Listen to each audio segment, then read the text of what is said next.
This week I'm joined by Todd McGowan, who has written books on comedy, capitalism and various filmmakers, such as Only a Joke Can Save Us, A Theory of Comedy, and The Impossible David Lynch, a book on the work of David Lynch. In this episode we discuss his book Capitalism and Desire, The Psychic Cost of Free Markets, alongside discussions on consumption, freedom, Deleuze and Guattari, and psychoanalysis. I'd like to thank all my patrons and paid subscribers for making all of this work possible, and if you would like to support Hermitix or become part of the community, please find links in the description below. Enjoy. So, Todd McGowan, thanks very much for joining us on Hermitix podcast. Good to be here.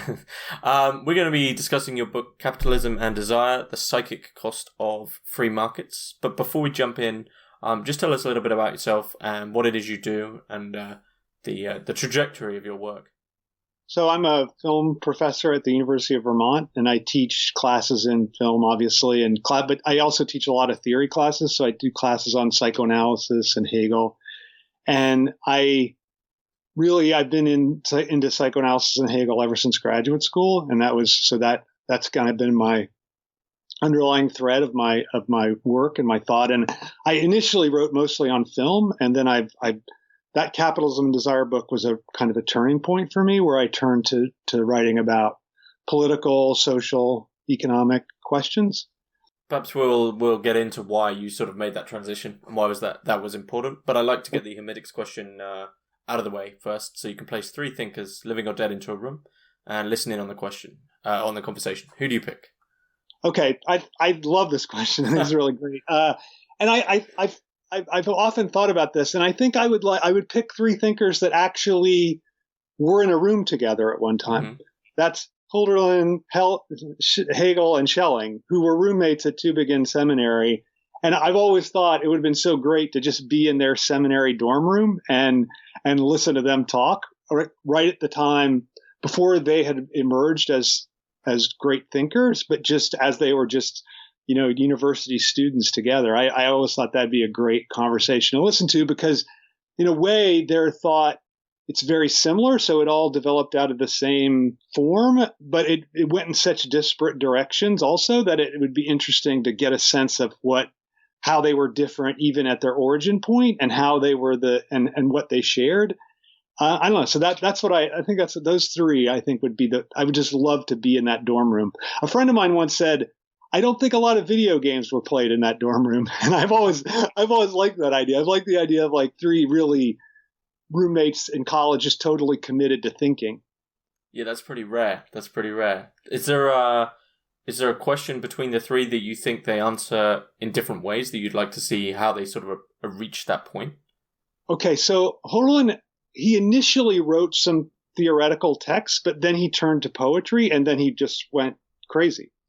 Very young. So I think he and Hegel are really close, but Schelling, what's interesting is I think Schelling and Hegel, so Schelling was 5 years younger, and he was famous well before Hegel was, but then Hegel's star eclipsed him later in life and Schelling hated him. So I guess what the question I would be consumed with early on is this question of how they viewed subjectivity in relationship to the whole, because that's where I think Hegel has more room for subjectivity than Schelling. There's a way in which it disappears within what Schelling thinks of as the whole. I think, although Schelling also wrote a great treatise on human freedom, so that's why I think it'd be an interesting question to confront with them. And your latest book is on Hegel, correct?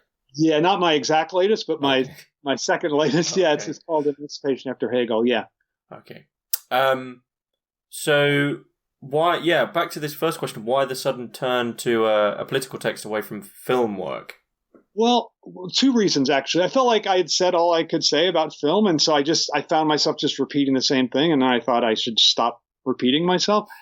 And also, I felt like I was trying to say something writing about film indirectly that I could just say directly. And so I felt it's almost like an economic decision. Like I felt like I should just go do it directly, what it was most concern to me. And I no longer had to worry about, not that I ever really worried about this, but about like tenure or questions like that. And so I could just do what I wanted to do. But I always kind of did what I wanted to do.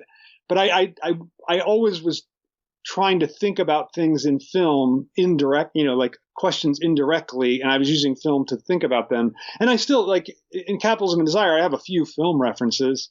I haven't excluded it, but I also was bored by the long, like, 30. I wrote a little book called Psychoanalytic Film Theory and Rules of the Game, and I spent 100 pages analyzing the rules of the game, and I really have no desire to dive that deeply into a film ever again. So is that film that's a great film, like a masterpiece. Is that film ruined for you now for life? Well, I don't know if I would say that. I haven't watched it subsequently. So it's what's funny is writing on a film, I think, ruins it more than even like David Lynch. I wrote a book on, and I haven't. I just showed my kids Blue Velvet. It's the first time since 2007 that I've watched a David Lynch film. So it really, I think it does ruin it. Yeah, that's something that I know. I didn't put it in the questions, but it's something I noticed about Capitalism and Desire, actually, which was really, really refreshing as someone who's sort of reading a lot of contemporary books on philosophy all day, that there wasn't, you refrained from needing much vindication or justification. You were just putting your arguments out there, and there wasn't, not to say the arguments weren't clear and concise, but that I didn't feel that you felt the need to sort of back them up with someone else said this and now I'll follow on. Like, a lot of academics do that, and it sort of gets frustrating. It's like, I get what you're trying to say. You don't need the proof. I know. I find I have to say that I write that way because as a reader, I'm just frustrated exactly the way you are. So that's purely what it's from. Like, in fact, when I'm reading a book and I come to a quotation, I shouldn't confess this, but I just almost read over it every time. Like, I just skip right past it, especially if it's an indented quotation. I'm just past that. Like, I'm just not gonna. Yeah, because you know what's coming is like their encapsulation of it and then their continuation. So exactly. So they're going to give it to me anyway. So why do I have to bother reading that? So so that's really influenced the way that I write as well. Okay. So what did influence you to write this book, and in what way do you see it as set apart from the other literature in this category, which is sort of perpetually growing? Right. It's huge. It's really true. I guess that I felt like no one had ever talked about capitalism in a psychoanalytic way, in the way that I thought. I mean, clearly there have been people that have brought psychoanalysis to bear on capitalism, but I didn't feel like they had done it in a way that got at how capitalism really, there's something that must be satisfying about it. Otherwise, it wouldn't be perpetuated so long. So I guess that's what I just felt like there was this lacuna. Nobody had said what I wanted to say, and so I thought I should say it. So it's really all it was. And then I wrote the book over a long period of time. Like, I had the chapters were different things. There a couple of chapters were written earlier, and then I'm like, I kind of have a whole idea here that I want to pursue. So that's what happened. That actually leads me into one of the questions. One of the things you said there is that something has to be satisfying about capitalism. This is sort of the big quandary. And one of the things you wrote in Capitalism and Desire is a strange sort of synchronicity. I literally the day before I'd watched this episode of The Twilight Zone, the original Twilight Zone, where this man goes to what he thinks is heaven in a casino, and he wins everything. He just keeps winning, and he's got all these beautiful women, and absolutely nothing is a struggle. So he's always winning in the slots. Every single woman, he can woo them, however. And then, he talks to this angel, and they eventually say, we never said this was heaven. This is hell, right? Because you need the struggle to make anything worthwhile. And this is something that you outline in your book is there's sort of this strange paradox in capitalism that you have everything on a plate, and the whole point of capitalism, like, you just give us some money, we'll give you everything you want, every one of your desires. And yet at the same time, there has to be some grind somewhere for there to be some satisfaction. So where do you find the satisfaction? Where do you see that being? Yeah, I think it's in capitalism, it's actually in the repetition of the failure. And I think the failure to, like what you're talking about, like the failure of those winnings to be satisfying to the guy that keeps winning. And I think it's through that failure of, like, it's the way I think of it is that if you think of desire as what satisfies it is its repeated failure, but it's failure to realize itself. So I'd like to distinguish between the way desire is satisfied and the realization of desire, which is to me impossible. Like, right, just like your casino example, like you realize your desire, you find, that's not what I wanted at all. Right. Like, so that I think I think that's how capitalism functions, that even when we win, we find like, oh, that really wasn't what I wanted at all. And I think that one of my favorite examples is I was buying a car a long time ago when I could afford a car.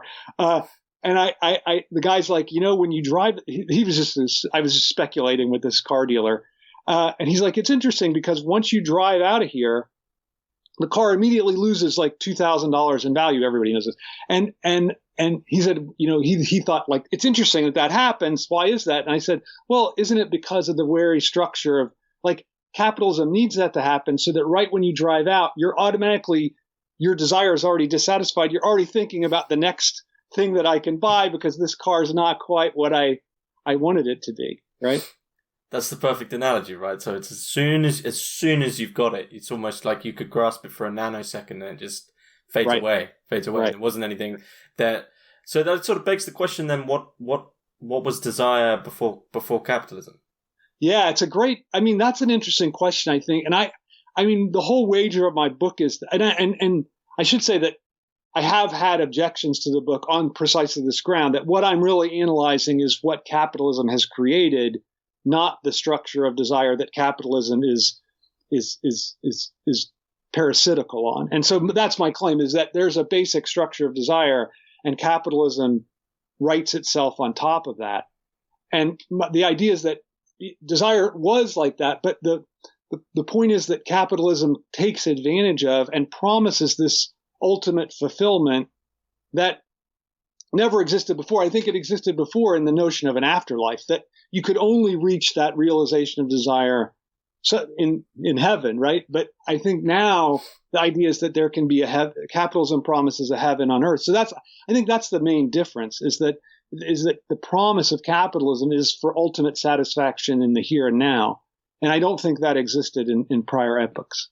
So could you perhaps expand out the idea of the afterlife as some sort of transcendent meaning, that if you have a transcendent meaning in your life, which capitalism sort of seeks to remove because they're not that profitable all the time, right? Then you have a reason to do things on Earth. If that's going to better your understanding or better your commitment to God or nirvana or whatever it is. But if you don't have that, then, as you say, the entire premise is material capital. So that's all you've got to work with. Right, and the idea of capitalism is that you can get the equivalent of that secularly. I think that's the real wager of capitalism, that through the commodity you can actually have the kind of meaning in your life that some believer in prior epochs had. So I think it really is an attempt to replace that logic to bring that logic of the afterlife back down into the here and now. So why then do you think people keep going? If this is the case, they're stuck in a treadmill. Yeah, because of the promise of the satisfaction to come. I mean, I think the idea that in this time, like, capitalism really doesn't let you learn your lesson. I think that's the thing, right? Like, because you're so bombarded with the images of other people being satisfied, even if they're not, even if it's just a fantasy, that I think it's really hard not to succumb to that. I think because it hits you everywhere, and it's in everything. And I think, almost every film has this promise. It could be in the figure of the other as a commodity, like the potential lover, but it could be. The car is an example. The beer is an example, right? Like there are all these things that hold this promise of satisfaction, and I think, and this is why I think also why we're so infatuated with the new and the technological, because you say like, oh, I wasn't satisfied before, but they're going to invent this new thing that'll really provide me the satisfaction that I was missing, like the new Tesla or whatever, or the new trip to Mars or whatever it is. So we're sort of existing, I put this quote here, an advert creates an anxiety relievable by purchase. We're just in a state of anxiety all the time about our status, our popularity. Yeah. And I think you're right to say that the purchase really is, it seems like it's going to be a panacea, but then, as we just mentioned, it never is. It always it sends you right back into that prior dissatisfaction that's looking for. And the point of my book is that the reproduction of dissatisfaction, there's actually something satisfying to that, right? So there's an underlying, because through this underlying repeated failure, that's how desire actually does satisfy itself. So there's no possibility for really getting an object that's satisfying. That object doesn't exist for anybody. So the only possibility for satisfaction is this repeated failure. And I think, ironically, to answer your question again, like, I think it's not just that we don't learn our lesson, but that we find something appealing about that repeated failure that capitalism makes us succumb to.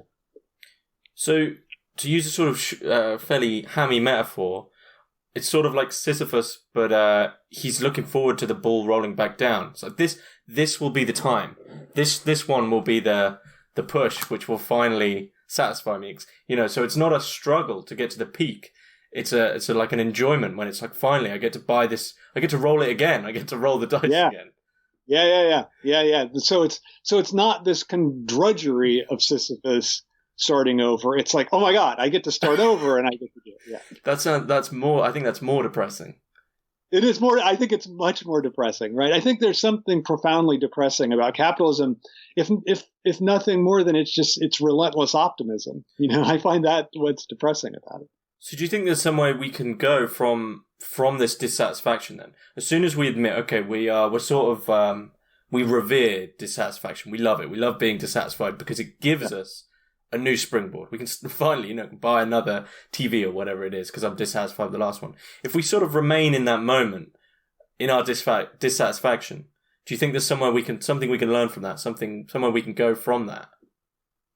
Yeah, I think that's right. I mean, I think the one thing that capitalism cannot function with is people that accept that failure is itself success, right? Because you have to be bent upon success in order to be a good capitalist subject. If you accept that, look, I'm never going to get it, then you're no longer seduced by all the ads or whatever. I think that's how to not be a capitalist subject, is to accept the way in which, in that dissatisfaction, there's something that's profoundly satisfying, that there's no other satisfaction outside of that. And I think once you get that, then I think you can't function like a normal or good capitalist subject. Yeah, I mean, this is why for me, like, I always steered towards the Deleuze and Guattari route of the idea that capitalism is something which is constantly feeding and it needs stuff to feed on. But it always makes me, what you said there makes me think of this cartoon of the American Gothic painting.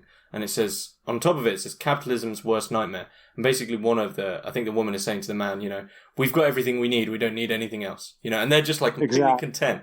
And from a Deleuze and Guattarian perspective, that's basically the problem is that you have a stagnance. You can't feed on it and you can't change it. Like, it's completely dead. So, but I think something perhaps they don't overlook is the idea that, well, capitalism will sort of suffocate those people out and you just sort of get alienated because you're no longer in the dynamics.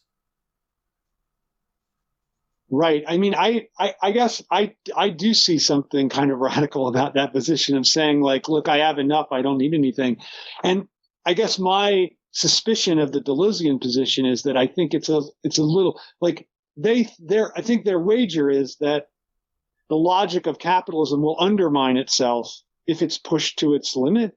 And I guess I'm just not so sure about that. I mean, I think there's a way. I've always thought that Deleuze and Guattari are more in keeping with the spirit of Marx than almost anybody else, because I think that's Marx's idea too. Like, push capitalism forward to its ultimate contradiction and then it'll undermine itself. Although I'm not sure in Deleuze and Guattari how much contradiction plays a part in their thinking. Like, I don't really remember that as a real prominent aspect of the way they theorize capitalism. I don't think contradiction's too much there, because for them, a contradiction basically instantly becomes re-territorialized as a part of capitalism itself. So, so any contradiction, and I think they. Right. Sorry. That's okay. I think they would also say that contradiction is a sign of negativity, which they don't think exists. Right. I think that would be part of the problem. So your method of outflanking it is actually almost to stay still. Do you think that going backwards or reverting would actually feed into it? Yeah, I mean, I think it does. I think that, like, when you say going backward, it makes me think of a lot of these populist movements. And I think what's interesting is the populist movement doesn't it like on one level it claims to undermine the logic of capital in some way. I think. But I think in another way, it's complete. It ends up. I think it's fine for business. I think like Hitler was good for business. Like he wasn't. I mean, even though in certain ways, he interrupted the flow of international capital. On the other hand, and I think this is part of the problem of capitalism, that it evacuates all identity. And so in a way, it gives birth to these movements of these populist movements of identity politics, like Nazism or whatever. So I think, or Trumpism, whatever that is, I think that their attempts to fill out what capitalism is missing, but there's a way in which they still coincide with its functioning, right? Like they're not really challenging it, even though like Trump says, like, I'm going to challenge China on trade, and I'm going to put up barriers, and I'm going to get in the way of the flow of capital. But he hasn't really done that. He's just really gotten in the way of the flow of people between countries. So they're just entering, these sort of movements are just entering into a different sort of form of flow of capital. Well, right. And I think what you said was right. Like capitalism will bring them in and use them, and they're fine. Like I don't think it's unless you have a Nazi Germany and the business is owned by a Jew, then it's not going to be working. But other than that, I think capital accommodates itself to those movements perfectly fine. Yeah. So I think that, in other words, so that's why I think like going back to some other kind of identity, I think that's never really a way to put a wrench in the functioning of capital. I think in this sense, I do believe with Deleuze and Guattari that you have to move forward. You can't move. I mean, they very much see the attempt to go backward as fascistic, and so I think that's I agree with them about that. So for you, what would be sort of a healthy place to move into, which isn't still caught in this entrapment of desire? Right. It would be the embrace of desire, what we just talked about, the way in which this, and the problem is many people have asked me, like, how does this function collectively? I don't have any idea about that. But my sense is that there has to be a grasp that the failure is already the success. And so I don't look for that promise to be fulfilled. And if I'm not seduced by capitalism's promise, then I'm not seduced by capitalism. I really believe that. I think that getting out of that promise of this ultimate fulfillment here on earth is the real key to undermining its power over us. So, I mean, there's a really tough question there that seems that it's almost like layered in the sense that you need something which completely isn't capital, in the sense that you just sort of say, I'm fine. Like I'm done, I'm fine. That by itself isn't capitalism, but it's still within capitalism. So we sort of need to birth a new way of being, but make no lies about the fact that it's ever going to be outside capitalism. Well, right. I mean, I think that act of withdrawal is the thing that generates the outside. Like I firmly believe that there are contradictions within capitalism, so it's never a whole system, right? I think and one of the things I think people today on the left, we tend to think that it's just this whole thing that can't ever be undermined. And my sense is that's not right, that there are these points of contradiction within capitalism where there are non-capitalist elements all around us every day. And so I think we shouldn't be, I think that's one way that capitalism perpetuates itself, is by saying or making us think that it's the only possible game in town. So you wouldn't agree with Mark Fisher then, that sort of one of the inherent problems with leftism with respect to capitalism is that they just, like many leftist movements, haven't accepted that capitalism is the reality right now. Yeah, that's not my sense at all. I think that there's maybe too much of a sense of that, like a sense that this is the only possibility for us now. I mean, I think I understand the point that you have to fully grasp the realities of the capitalist situation. I think that's absolutely right. So I do agree with them about that. But on the other hand, I don't think it's right to say that there aren't other possibilities all the time around us present. Like I think they're there because capitalism is at odds with itself all the time. Like it's one of the greatest things about it, as you've mentioned in our emails, is that it's a way it has this ability to take in all these disparate elements, right? And of course, it couldn't take things in if it wasn't already open to things that are external to it and contradictory to it and things that would undermine it. I think that, in a certain way, that's the real problem that people have dealt with, theorists have thought about with capitalism, is how do you address this thing that seems to be able to welcome in every kind of disparate phenomena? So it's sort of like the leftist movement needs to find the right parasite to right, exactly. Yeah, it's a great term, because that film is really about that same kind of thing, Yeah.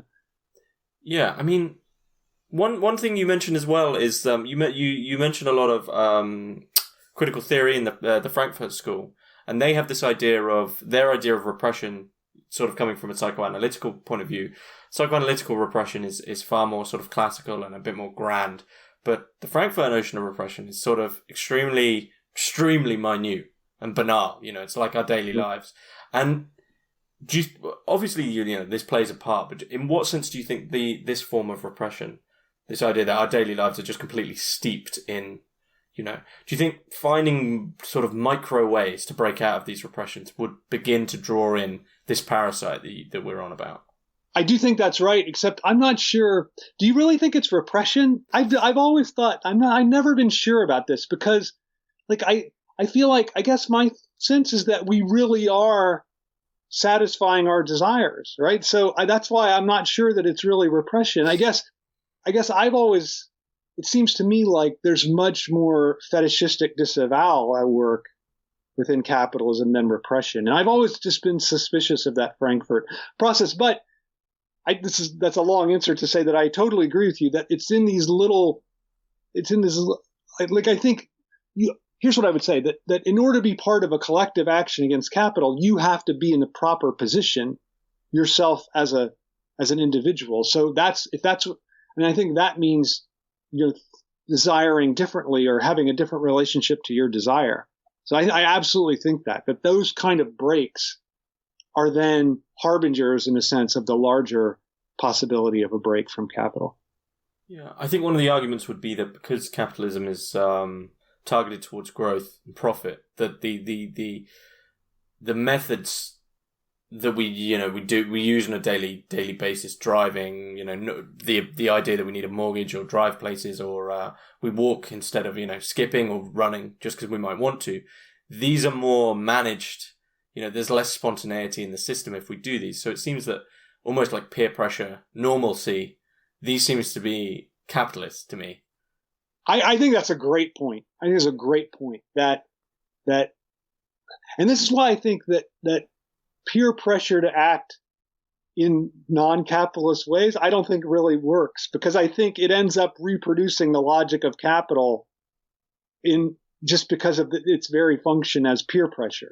So I think I really love that idea that these ways are that's really how capitalism functions in getting us to, because that's what it is really about, following along. I think that's really that's what it relies on more than anything. Because in truth, even more than an ad, what seduces us is the fact that, Janie next door has got this nice car, right? That's why I really want to have it, or I want her not to have it, whatever.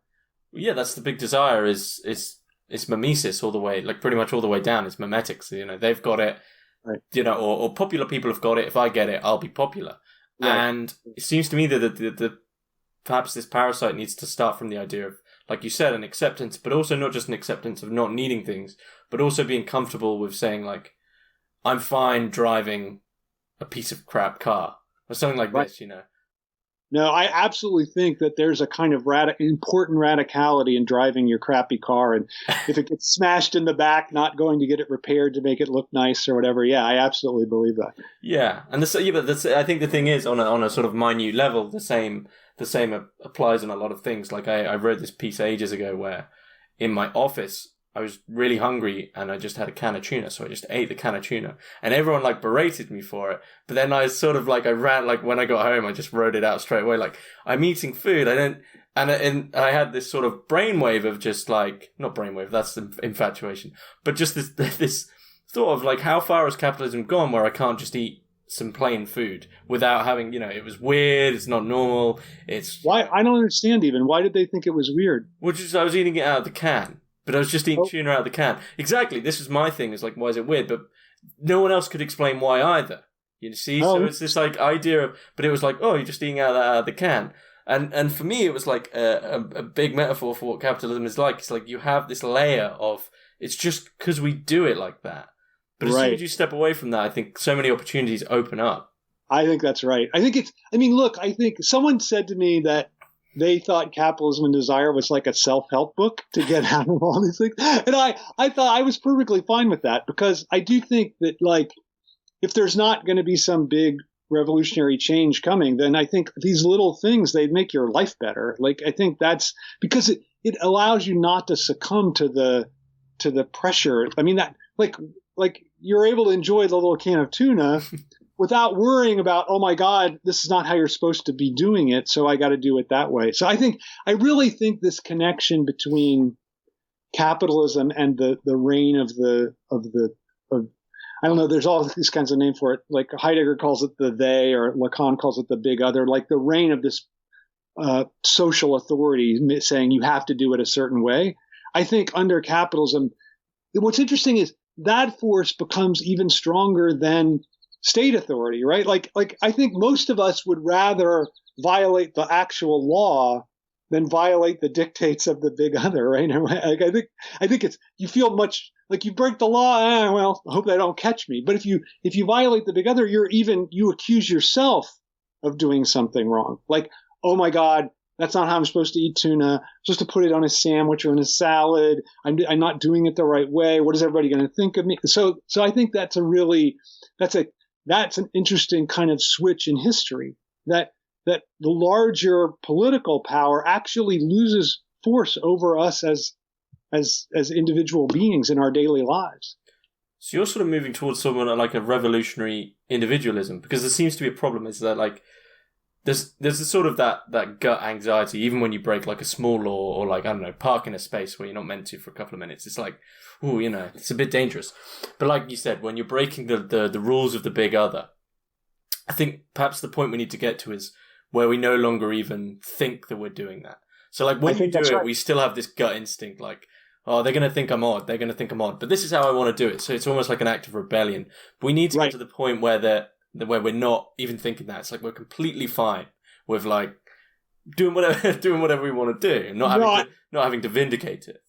Yeah, I think that's absolutely right, because I think it's just as bad to perversely do the opposite of what you think the big other wants, right? Because you're still just as slavishly devoted to the big other. You're just constantly offending this force, right? So I think you're absolutely right that to get it to count for nothing is the key. I mean, I don't think that I understand. There is a way in which that's kind of radically individualist, I guess, but I think that I guess what I would say is that's the basis. Like the big other is actually a barrier to a real universal collective, because it's always, I think this is a key thing about it. It's always hierarchical. Like it always, because you obey it so that you get a higher status than other people, right? So it's not like it's for everyone. It's always wants to, they're always that social authority always wants to create a hierarchy. So I think it's impossible to have a true universality within it.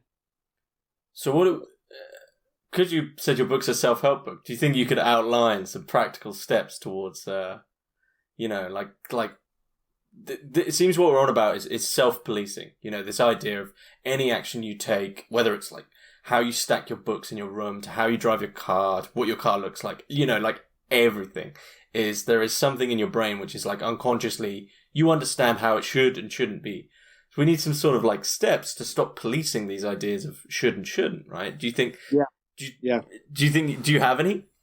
Well, that's interesting. I mean, someone said to me that you outline everything theoretically, but you don't say how to get there practically, and I think that's probably true. I mean, I think all I can say is to think about what where your satisfaction lies. I mean, that's what I do as a kind of, like, I always think, like, what is satisfying to me, and what is just kind of is creating this phantasmatic illusion that I think will get me out of these problems. And I guess the other thing I would say is to think about the thing that's an obstacle to what I believe that I want, and to see its necessity. So my favorite example of this is my spouse is constantly like leaving lights on, or leaving not like it used to just drive me crazy.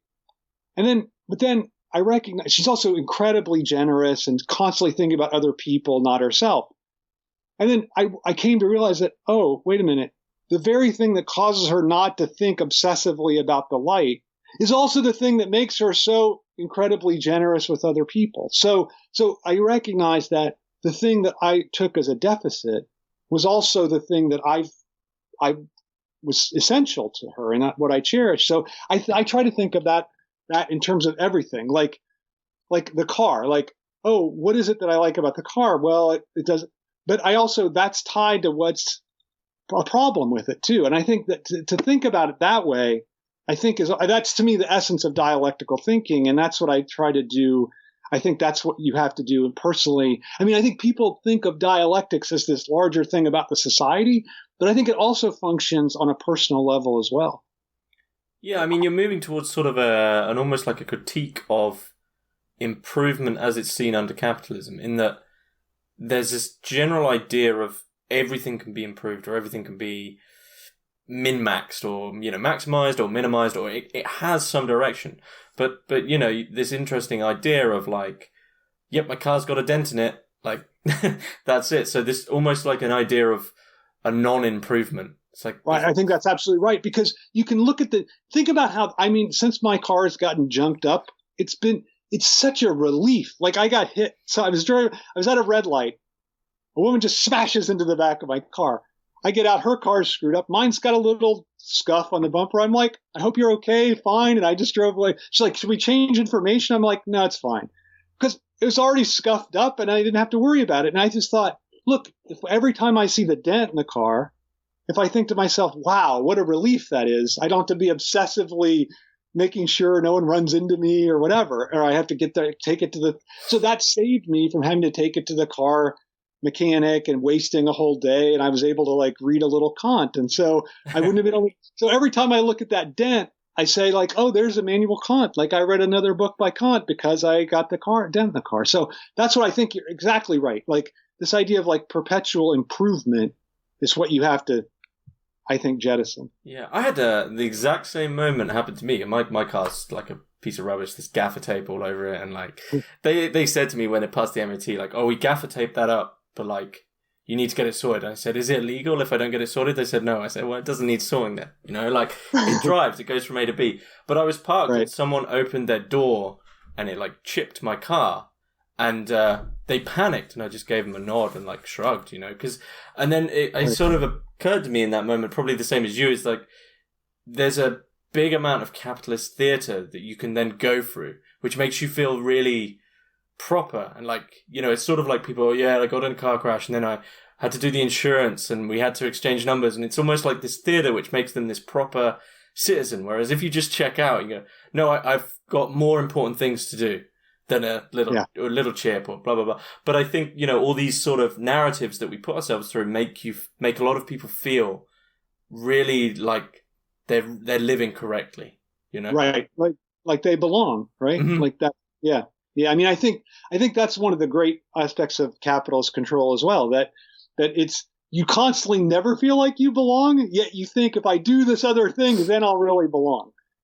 Yeah, I think there's been quite a bit of literature about that in the past few years about, well, as you say, belonging, but this idea of like any tribe, what used to be tribe or a group or community, it never feels that way, because I think most communities probably used to have their own sort of economic basis, whether it's potlatch or just donations, and they all seem to be riding on like an almost like thin ice of we need a bit of money, or they're all within capitalism, and I think it just inherently changes the dynamics, I think. Oh, I think that's absolutely right. Yeah. Yeah, I mean, one thing I spoke about with John Cousins a while back about this was actually like the digitalization of culture. And analog cultures seem to, this idea of going out, having to walk somewhere, finding some back room. There was something in that, but I think capitalism's utilization of the internet has it's destroyed a lot of community. I agree with that. I mean, digital is really interesting about its relationship to capitalism, right? Because on the one hand, just like you're saying, it absolutely just extends its logic everywhere. But on the other hand, don't you think that there's something lodged within the digital that's anti-capitalist, in the sense that you can have everything you want immediately? It's like capitalism needs more barriers than the digital. That's why I think there's this whole struggle with intellectual property within capitalism, because there's not really a barrier. I write a book, there's a website in Russia that puts it out, within a week, puts it out for free. And so, okay, people can buy it, but as long as that's happening, then I think that's a real way in which the digital is just at odds with the functioning of capital. Even though I think largely that's not true. Largely, capital uses the digital. So you don't think those methods such as piracy or dodgy ways of getting things aren't still beneficial to capitalism? Well, you're right. Maybe they are. And because in the sense that they create this idea that I always think that anytime someone thinks they're getting a better deal than anybody else, they're utterly immersed within the logic of capitalism, because that's what capitalism wants you to think. Like, that's what the whole logic of the sale is. There are these other dupes over here. You come in, you're going to get a good deal, and so you spend all this money you don't even want to spend because you think you're getting a better deal than someone else. And I think piracy is just an extension of that logic. So I think that's right. Yeah, I was going to mention sale. It's like my favorite one, where adverts say, save X amount of money. It's like, no, you save money by not spending it. And right. It's crazy. But so when you sort of finished the book, and now it's been out, I think, a couple of years, have you had any sort of big things that you might have changed, or you might have thought actually that needed to be added in? I don't think so. It's one of the few books that I've written that I still feel okay about. I mean, I think I didn't and then I wrote about this in my most recent book, but I don't think I talked enough about the danger of the populist uprising with it, the way capitalism created this evacuation of identity that then almost demanded a kind of populist. So I view these populist figures like Bolsonaro, Trump, etc., Hitler, not that they're all equal, but I view them as just a symptom of of capitalism, not as its own kind of thing. So I think that I don't think in the book that I really showed enough understanding of the way in which capitalism bred that kind of return to identity. Yeah, I mean, I remember thinking the same thing when, I don't mind his work, but when Jordan Peterson came along, is that one of capitalism's sort of primary traits is that if you fragment something or atomize it, it's far, far easier to control and market to, right? If you're a, super niche thing, you can market to it really easy. So when everyone's individuals, they're far more easier to pull around than the collective, because you just feel a bit more vulnerable. So right. When someone like Jordan Peterson or Trump comes along and sort of draws a line or puts a border up and says, here's things which can mean something to you, I think that came at the moment it was always going to come, because as you say, capitalism has absolutely blitzed identity into just this blender which is moving so fast, no one can right. grab onto anything. But yes, that's a big question. Do you think there's an ability to actually retain what we'd call classical meaning from capitalism? No, I don't. No, I just don't. I think I think that's gone with the idea of community. I don't think community in the sense that, you were just talking about the way capitalism fundamentally reshapes these attempts to have a community apart. And I think that that's absolutely true. And I think so. And I think identity is, but I guess I don't view the loss of identity as that much of a problem, right? For me, identity is always going to be ideological, and I would want to contrast subjectivity and identity. And so subjectivity, I think, is the way in which we challenge ideology, and identity is just what the ideology has given us. So I I guess I view capitalism's evacuation of identity as a problem only insofar as it breeds these reactionary, identitarian, nationalists, fundamentalist religion kind of movements. But I think they're always a bit, this is something that Alexander Dugin actually writes about, is they're always a bit thwarted because they're not really organic. They're being bred from capitalism. So it's like exactly. you're reacting to the fluxing nothingness of capitalism. It's not like a reaction to an event. No, so, any identity built on zero is always going to be pretty unstable. Right. Which is why they have to fail. Right. None has ever succeeded. I think those movements absolutely, like, if they really won, they would lose, right? Because they're predicated, the way that they form identity is through this other that they despise. And if they really destroyed this other or got rid of the other, then their identity would crumble. So I think they're going to succumb to the logic of capital always. So I don't think, not that they can't destroy a lot of people in the process, but I think these movements are never going to be victorious. Yeah. What do you think then that, maybe it's an obvious question, but what do you think then that the clear difference is between a meaning that someone is clinging to now to give their lives some direction and the meaning that pre-capital, whatever that really means, what is the difference between those two meanings? Yeah, I don't think that's an easy question at all. I think that's a really hard question. I think that now the meaning is always going to be false, like you were saying, because it's based upon this capitalist evacuation meaning. So I'm constructing this meaning and it's always going to feel constructed.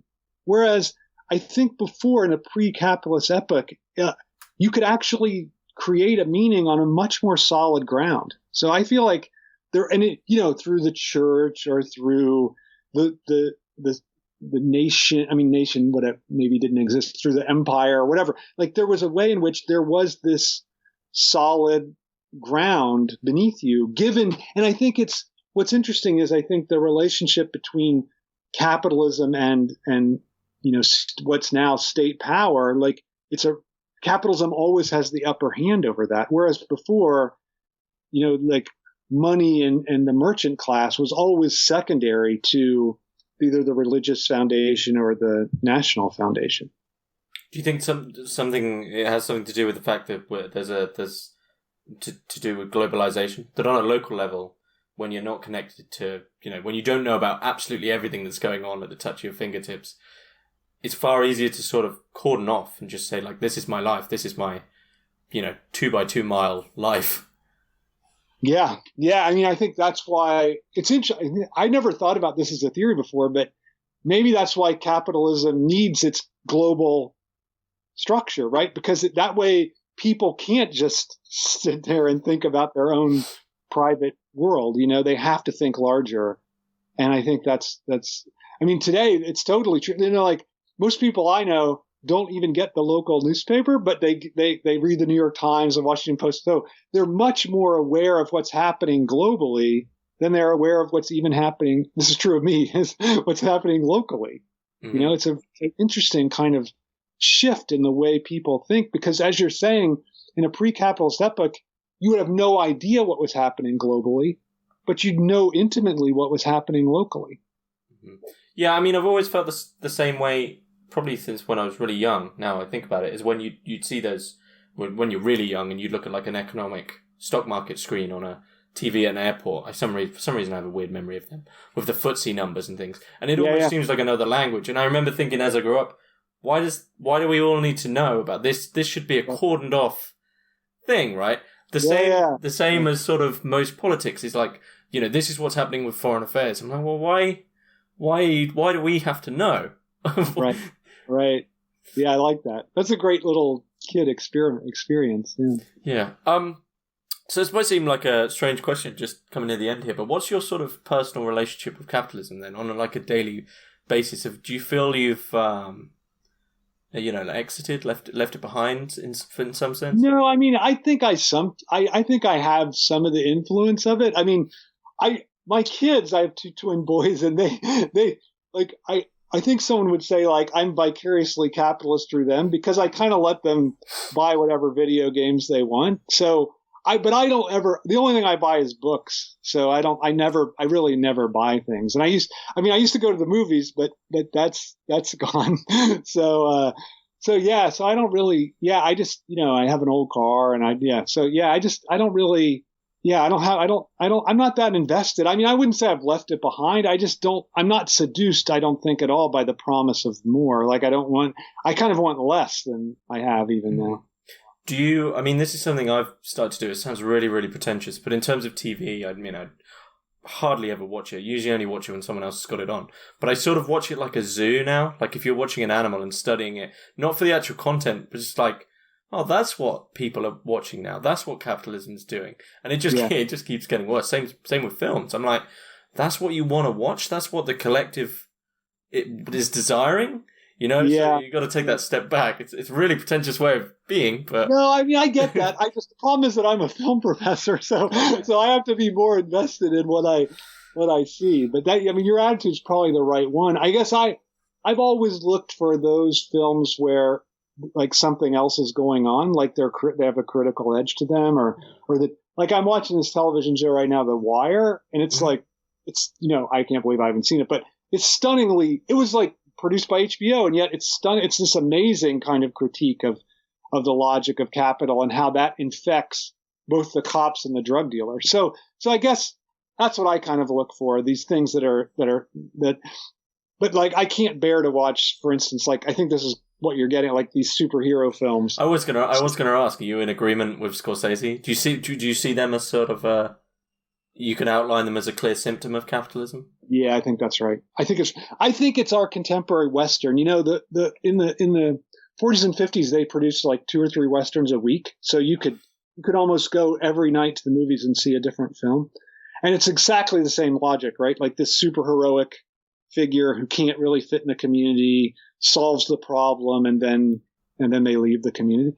But I think this notion of the superhero, isn't that the absolute extension of the logic of capital, right? Like this figure that, like, that's who we all want to be, and that's who we can go and fantasize ourselves being for 3 hours and then leave. It's like those films are interminably long too, which is why I said 3 hours. But I find them just radically uninteresting. So it's even hard for me to get up the energy to see one, to write a critical piece of it, really, frankly. So why do you think they're so popular? Just because we can relate on an abstract level to the capitalist dynamics of them? Yeah, I think just because they promise this beyond of even humanity, and I think that's so. It's again this like you were talking about, this self-improvement. Like the superhero would be the ultimate self-improvement. Yeah, it makes me think of Kurt Vonnegut when he used to draw the shapes of stories, where you'd have the character sort of starts out well, things are going quite well, then it's bad, and then they overcome that, and it's really good. And that's the shape of every film ever. Everyone. Which to me, I think anyone who's fairly critical about films, you can go into most superhero ones and go, yeah, I know, the third act, he's going to get out of this. And I can't see how people can suspend their disbelief that people aren't, the superhero isn't going to come out on top, Yeah, I don't know, because the logic never gets mixed up at all, right? Like it just kind of follows the same logic all the time. It's hard for me to attack a whole genre. I think it is a genre. I agree with Scorsese in that sense, but I think I do want to attack it. Like even the filmmakers I really like Christopher Nolan, but I think the Batman ones are just, they're just not. They're fine. They're better than other superhero movies, but I can't really. I think they're lesser than everything else he did. So I feel like there's a way in which superhero can bring down even these really good directors, which is kind of a testament to it as a failed. I think there are certain failed genres. I think we should not be afraid to say that's just a failed. Like my sense is kind of the Western is a failed genre. I think there are a couple good Westerns, but basically the same thing for the reason you're talking about, because the formula is so profound that the film can't break out of it in an interesting way. And so it's just boring. And one of the things I think is, could we ever get out of capitalism just because of boredom? Like we know the story, it's so repeated. Like I know the commodity is not going to satisfy. I know what's going to happen. Can I just not buy it as a result of that? Like that would be. Yeah. That's one hell of a question. What do you think the answer? Do you think people eventually will collectively get bored? I don't know, maybe. I do. I mean, I do think there is this, I think that there's this like hysterical activity on the part of capitalist producers in order to come up with this new thing that people won't be bored by. But doesn't that suggest that they're all the time on the brink of being totally bored with what you're giving them? Yeah, I mean, one thing I was going to add there is that, like, I don't, from the younger generation that I do know, I mean, I'm 26, but the ones that are sort of around 16 or 18, they seem to be in, like, this just absolute tumult, like, almost like a chaos of consumption. Like, I just got out, like, phones and smartphones became sort of universally used just as I left high school. So I just got out before it could fry my brain when I was too young. Yeah. But now, like, they're growing up and they are in, you know, from day one. And from what I sort of see on social media, like, the younger generations are just really, the level of irony is so high that you can't really find whether or not they actually enjoy anything, whether or not they're sincere, or like, so it's like, it's pure just production and consumption. Yeah, I think that's a great point, that irony is not a way out at all, right? Like, irony means you accept the rules of the game and you're just playing along. I mean, we talked about that in Jean Renoir film, but that's exactly the idea of that Renoir film, is that this ironic distance means you just accept the rules of the game and you play along, and you're just as much a victim of it as someone who doesn't see through it. And I think that's maybe one of our biggest problems today, this irony or this cynicism about, you know, like, I see through it, but then I play along anyway. Yeah. So I think it's so difficult to discern. It just gives me migraines. Like, a lot of the British TV, I mean, probably the same in America. I mean, we probably got it all from you guys. Or vice versa. But yeah, or vice versa. We made some pretty bad stuff ourselves, you know. No, but you've had some good ones that we've stolen the idea from. But now the people who watch these things, like, on a collective level, even the adverts about them make it clear that everyone knows they're a bit crap and corny, right. And like, Love Island is one. It's like, you put a load of just you know, handsomely good-looking people on an island, and they all pair up, and then they have to switch, and there's some random stats games, whatever. Everyone knows it's really cheap. Even the producers know it's cheap. The adverts admit it's cheap. Like, I think one of the adverts even said, you know you're going to watch this. It's like, man, we're in deep. So once you get to that point, you know, what do you do? No, I think that's right. I think it's much harder to undermine the ironic position than that of a true believer, right? Like, it's almost like it'd be better if there were true believers in the logic of capital rather than this ironic distance, because if you don't believe in it, because belief is the key to actually getting out of the logic of capital, right? You have to believe in something else in order to get out of it. But if you don't believe in anything already, then it's harder to believe in something else, I think. Yeah. I mean, I think that's why sincerity is probably I think that this is one of the problems. I mean, I wrote about this as my bachelor's dissertation. It just keeps coming back. It's the idea of, like, even if you're sincere now, people see it as like a kitsch irony. Like, oh, you know, oh, he drives a beat up car. Like, oh, it's so hip and retro. It's like, no, I'm sincere. I don't care about my car because it's an object. I don't care about it. Oh, yeah, I see the game you're playing. It's so tough to get out of it. Yeah, it really is. But I think it comes back to this question we were talking about Big Other, and just saying, I don't care about that. I mean, I think you have to, you know, do your thing and not care about whether that's how it's going to fit within that logic. But you're absolutely right that it gets interpreted as this ironic, cynical gesture, even when it's absolutely sincere. But I think your other point, implicit in what you're saying, is that there's a kind of radicality attached to sincerity today. I think that's absolutely true. Yeah. We're getting on for an hour. Is there anything you'd like to add that we've glossed over, or anything you'd like to add in? No, I think we covered most of the key points. Yeah. Cool. It's a great book. You know, obviously you don't buy into capitalism too much, but whereabouts can we buy your book? Oh, yeah. I think it's on all Amazon and all those places. Yeah. Cool. Yeah. Okay. Thanks very much. Okay. Thanks, James. Great to talk to you.